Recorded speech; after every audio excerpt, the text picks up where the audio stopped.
I want you to picture two scenes for me. They're just worlds apart, really, but they're both trying to solve the exact same problem. Okay. Scene one, you're in a palace. The air is heavy. It maybe smells like incense and old medicine. You've got King David on his deathbed. Right. He's powerful. He's wealthy. And he is meticulously locking down a political dynasty. It's taken 40 years to build this thing. It's the ultimate too big to fail moment. You can really feel the weight of it all. You really can. It's all about statutes and bloodlines and infrastructure. Now, cut to scene two. Totally different vibe. Yep. You've got a group of travelers, the apostles, being shoved out the door. They've got no money, no suitcases, no extra clothes. And they're basically told, don't worry about where you're sleeping. Just go. Figure it out. It's the lean startup approach versus the legacy corporation. That is the perfect way to frame it. Welcome back to the Deep Dive. We are looking at the source text for February 5, 2026, which, if you track the calendar, is the memorial of St. Agatha. But we're not really focused on martyrdom today. It's more about these two radically different management styles we find in the readings. Exactly. We're in 1 Kings chapter 2 and Mark chapter 6. Such a fascinating pairing. And we also have this reflection piece in the stack today, Providence and the Lightened Path, which sort of acts as a bridge between these two worlds. Yeah, it really does. So our mission today is to figure out what authority actually looks like. Is it the heavy crown or is it the simple walking stick? Right. And if you're, leading a team or even just managing your family, these ancient texts offer two very different playbooks. We think we have to choose, don't we? Do I build security or do I take a risk and just trust the process? But the wild thing about these sources is they suggest both methods consolidation and divestment. They might rely on the exact same secret ingredient.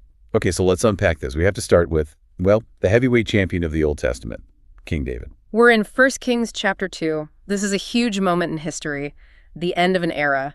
And the text gives us his resume right up front to set the stage. He reigned for 40 years. 40 years, 7 in Hebron, 33 in Jerusalem. He's not just a king, he is the king.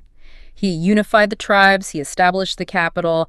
He basically created the map. So when he calls his son Solomon to his bedside, this isn't just, some sentimental life advice. No, this is a transfer of assets. It's a board meeting. It's the succession plan being activated. Yeah. And the language David uses is, it's pretty bluntly masculine, isn't it? It is. He starts with, I am going the way of all flesh, which is a poetic way of saying I'm dying. Right. But then he pivots hard. Take courage and be a man. That phrase, it just jumps out. Be a man. And in that ancient context, you have to understand, it wasn't just about, bravado. It was about political and military resolve. The throne was a dangerous place. People were always trying to kill you. Game of Thrones out there. Literally. So be a man meant don't be a puppet. Show strength. Because if Solomon showed weakness for a second, the vultures would start circling. But he doesn't just leave it at be tough. He pivots immediately to compliance. This is the part that surprised me. To the rules. Yes. Keep the mandate of the Lord. And he lists these 4 specific categories: statutes, commands, ordinances, and decrees. That list really matters. He's not just using synonyms. He's pointing directly to the law of Moses, the Torah. He's saying the king is not above the law. The king is the servant of the law. Which is a huge distinction. In a lot of other cultures, the king was the law. Exactly. Here, David is binding Solomon to an external standard. His authority is contingent on his alignment with this higher code. And there's a hook. I circled this in the text because it felt like the fine print in the contract, the if clause. The conditional promise, yes. If your sons so conduct themselves that they remain faithful to me with their whole heart and with their whole soul, you shall always have someone of your line on the throne. That changes everything. It's not a blank check. It's a performance-based contract. It's actually kind of terrifying. It is. Sovereignty is tied to obedience. If the behavior stops, the authority just evaporates. It makes all that power seem so fragile. And this reminds me of that line from the responsorial psalm we have from 1 Chronicles 29.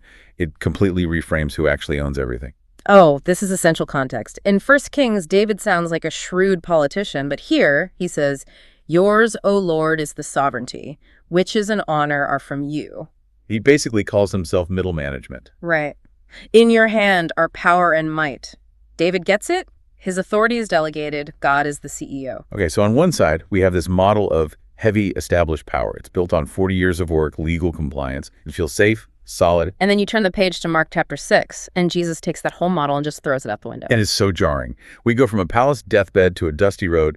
Jesus calls the 12 and sends them out 2 by 2. Which is the first interesting move. Why 2 by 2? The buddy system. Safety in numbers. That's part of it, for sure. But there's also a legal dimension. In Jewish law, truth was established by 2 witnesses. One person's testimony could be dismissed. Oh, right. But 2 people saying the same thing, that's evidence.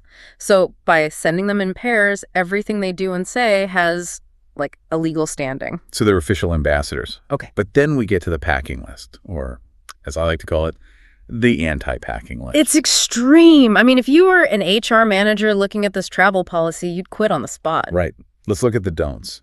The list of what they can't bring is longer than what they can. Jesus forbids food. Okay, so they're hungry by lunchtime unless someone feeds them. Immediately dependent. A sack. So no luggage, no supplies for just in case. No go bag, yeah. Money in their belts.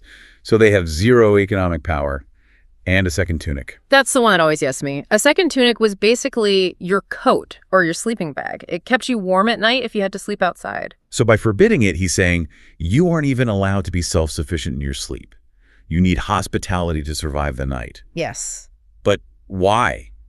From a leadership perspective, this seems reckless. You're sending your key people into hostile territory with nothing. Why handicap them? This is where that reflection source, Providence and the Lightened Path, just hits the nail on the head. It argues that the lack of resources isn't a bug, it's the primary feature. It says simplicity teaches them to rely completely on God rather than on possessions. Think about it. If they had a credit card and a packed lunch, they'd rely on the credit card and the lunch. It's just human nature. By taking away the safety net, Jesus forces them to rely on what the source calls providence. The deficit creates the reliance. So their authority, the source says, comes from obedience and trust, not human security. Which is a direct challenge to the Davidic model. David's authority looked like it came from the throne and the army. Jesus is proving authority can exist with nothing but a walking stick. Speaking of which, they were allowed a walking stick. And sandals. Which is significant. He didn't send them out barefoot. They're meant to move. The walking stick implies a journey, action. The reflection piece calls them living signs that God's kingdom is near. Yes. Because if you preach that God provides, but you show up with a U-Haul full of supplies, your actions are screaming that you don't actually believe your own message. Wow. Their vulnerability was the proof. Exactly. If they can thrive with nothing, it proves the God they're talking about is real. Now, Jesus didn't just send them out to wander. He gave them operational guidelines, like a standard operating procedure. And these are just as countercultural as the packing list. For sure. First rule, the lodging protocol. The text says, wherever you enter a house, stay there until you leave from there. Which, in modern terms, means... Don't upgrade your hotel room. That's exactly it. It's a rule against social climbing. Imagine you get to town, a modest family takes you in, the bed is lumpy, the food is okay. Right. And you become a local celebrity. The rich mayor invites you to his villa. The temptation is to thank the poor family and move on up. And Jesus says, no, stay put. You honor the relationship over the luxury. It prevents the mission from becoming a transaction for your own comfort. That takes a lot of discipline. Yeah. But the second rule, the rejection protocol, seems even tougher. Whatever place does not welcome you, leave there and shake the dust off your feet. To my ears, that sounds like a tantrum. Yeah. Fine, I'm taking my ball and going home. It can sound that way, but the text gives a reason in testimony against them. This is legal language again. So it's not emotional. Not at all. It's procedural.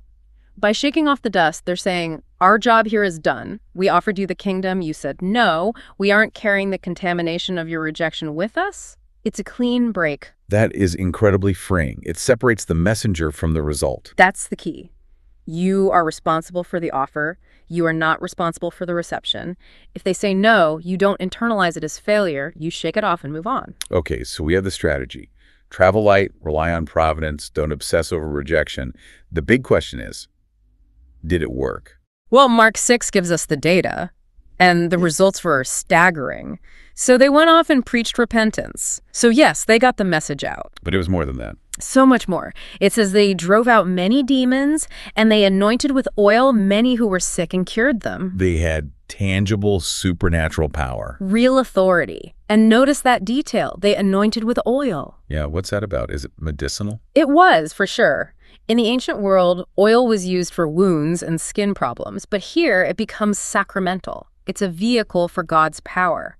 They took something ordinary, olive oil, and through obedience, it became a cure. So they traded human security, the money, the extra coat, for spiritual authority. That's the trade-off, and the text implies they couldn't have had both. That's the scary part. It is. If they were weighed down by their own resources, they might not have been desperate enough to access that power. Desperate enough. That is an uncomfortable phrase. We spend our lives trying not to be desperate. And that's not a bad thing. Remember David, he planned, he built a capital, he had a legal code. God bless that too. So how do we synthesize this? We have the throne and the walking stick. Accumulation versus divestment. The synthesis, I think, is in the source of the power. Look at the psalm from the Old Testament again. Yours, O Lord, is the sovereignty. Okay. Then look at the psalm in the reflection piece, Psalm 67. May God be gracious to us. May he make his face shine upon us.